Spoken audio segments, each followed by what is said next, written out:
இறை வணக்கம். MFT செய்திகள் வாசிப்பது தூத்துக்குடி சம்சுதீன். கோடி கோடியாக பணம் கொட்டினாலும் புதுச்சேரியில் ஹைட்ரோ கார்பன் திட்டம் அனுமதிக்கப்பட மாட்டாது என புதுவை முதல்வர் ரங்கசாமி அறிவிப்பு. தமிழக ஆளுநர் வித்யாசாகர் ராவை மலேசிய பிரதமர் நஜீப் ரசாக் சந்தித்தார். நெடுஞ்சாலை மதுக்கடைகளை மூட நவம்பர் 28 வரை அவகாசம் வேண்டும் என தமிழக அரசு உச்சநீதிமன்றத்தில் கோரிக்கை.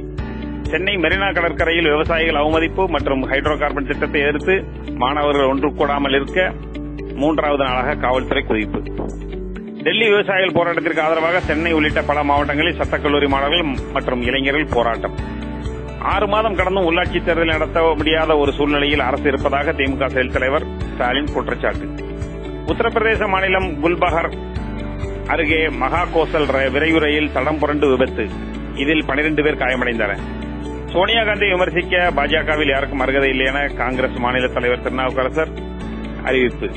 மேலும் அத்துமீறி பேசும் ராஜாவை அடக்கி வைக்க வேண்டும் என எச்சரிக்கை.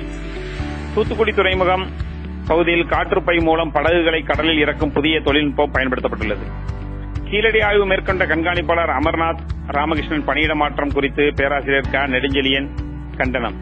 இது கீழடி ஆய்வை முடக்கும் நோக்கம் என கருத்து. இஸ்லாமியர்களின் முத்தலாக் முறையை விசாரிக்க 5 பேர் கொண்ட அரசியல் அமர்வுக்கு மாற்றப்பட்டுள்ளது. பயங்கரவாதிகளுக்கும் பாதுகாப்பு படையினருக்கும் மோதல் நடக்கும் இடங்களுக்கு இளைஞர்கள் செல்வது தற்கொலைக்கு சமம் என காஷ்மீர் டிஜிபி வைத் கூறினார். மேலும் 3 அப்பாவி இளைஞர்கள் சுட்டுக் கொன்றதாக பாதுகாப்பு படையினர் மீது குற்றச்சாட்டு. பன்னீர்செல்வம் அணிக்கு ஒதுக்கப்பட்ட மின்கம்பத்தை தவறாக பயன்படுத்துவதாக அதிமுக சசிகலா அணி தேர்தல் ஆணையத்தில் புகார். தனியார் தொலைக்காட்சி பத்திரிகையாளர் தேச துரோகி என விமர்சித்த ராஜாவுக்கு பத்திரிகையாளர்கள் சங்கம் கண்டனம்.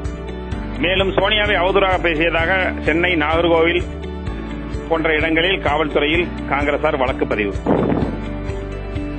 ஏப்ரல் 1 முதல் வெப்பநிலை அதிகரிக்கும் எனவும் இந்தியாவின் மத்திய மாநிலங்கள் கடுமையான வெயிலின் தாக்கம் இருக்கும் எனவும் இந்திய வானிலைத்துறை அறிவிப்பு. லாரி உரிமையாளர்கள் நடத்திய பேச்சுவார்த்தை தோல்வியில் முடிந்தது. உயர்த்திய வாட் வரியை ரத்து செய்யும் வரை போராட்டம் தொடரும் என அறிவிப்பு. கங்கையை தூய்மைப்படுத்த தடையாக உள்ள ஓட்டல்கள், ஆசிரமங்கள் மற்றும் தொழிற்சாலைகளுக்கு சீல் வைக்க உத்தரகாண்ட் உயர்நீதிமன்றம் அதிரடி உத்தரவு. JNU மாணவர் நஜீப் காணாமல் போன வழக்கில் 9 மாணவர்கள் ஆஜராக நீதிமன்றம் உத்தரவு. உச்சநீதிமன்ற BS3 ரக வாகனங்களுக்கு விதித்த தடையை தொடர்ந்து வாகன நிறுவனங்கள் அதிரடியாக ரூபாய் 12,000 வரை விலை குறைப்பு. தூத்துக்குடியில் லாரி உரிமையாளர்கள் வேலை நிறுத்தம் காரணமாக 4,000க்கும் மேற்பட்ட லாரிகள் நிறுத்தம். இந்திய மீனவர்கள் இலங்கை மற்றும் பாகிஸ்தான் நாடுகளில் கைது செய்யப்படுகின்றனர். அவர்களுடைய படகுகள் விடுவிப்பது குறித்து பாராளுமன்றத்தில் அறிக்கை தாக்கல் செய்ய காங்கிரஸ் கட்சியை சேர்ந்த அகமது பட்டேல் கோரிக்கை. டெல்லி விவசாயிகள் போராட்டம் 17வது நாளாக தொடர்கிறது. மேலும் வடமாநில விவசாயிகள் ஆதரவுடன் இன்று காங்கிரஸ் துணைத் தலைவர் ராகுல் காந்தி நேரில் ஆதரவு.